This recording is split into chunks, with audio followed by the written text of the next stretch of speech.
Salut tout le monde, bienvenue sur Podcast Magazine. Aujourd'hui, on est avec Gabriel. Salut Gabi. Salut Jean-Pierre, ça va? Eh ben, ça va pas trop mal.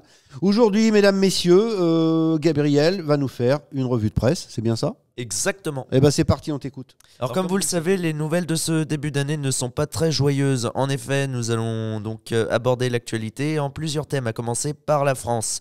Fait divers, Seine-et-Marne, l'humoriste Pierre Palmade a eu un grave accident de la route alors qu'il était sous l'effet de produits stupéfiants, provoquant alors malheureusement la perte du bébé d'une femme enceinte de 6 mois, ainsi que des complications physiques pour son jeune enfant de 6 ans. Nous passons maintenant à la rubrique technologie. En République tchèque, à Velim, pour les amoureux du rail, le TGVM, aussi connu sous le nom d'Avelia Horizon par nos confrères américains, est depuis décembre en phase d'essai dynamique à plus de 220 km/h. Ces rames marquent la 5e génération de TGV français fabriqués par Alstom. Ils seront donc mis en service l'an prochain. Pourquoi 20%? Je m'explique. Ce TGV aura une vitesse commerciale, comme vous le savez, de 320 km/h.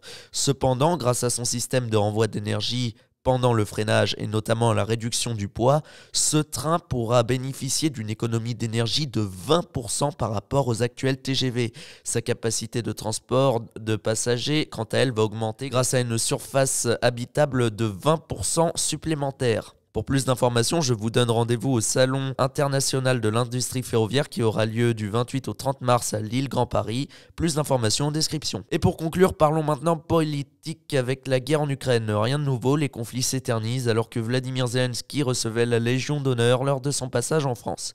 Pour conclure, nous allons notamment parler de Elon Musk qui a refusé de rétablir la connexion de Starlink en Ukraine, malgré les supplications de tout et chacun. Le milliardaire se justifie sur Twitter avec ce message: « Nous ne permettrons pas de rétablir ce qui pourrait déclencher une 3e guerre mondiale ».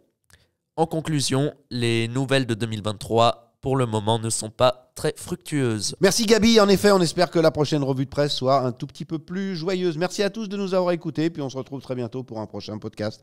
À bientôt. Bye bye.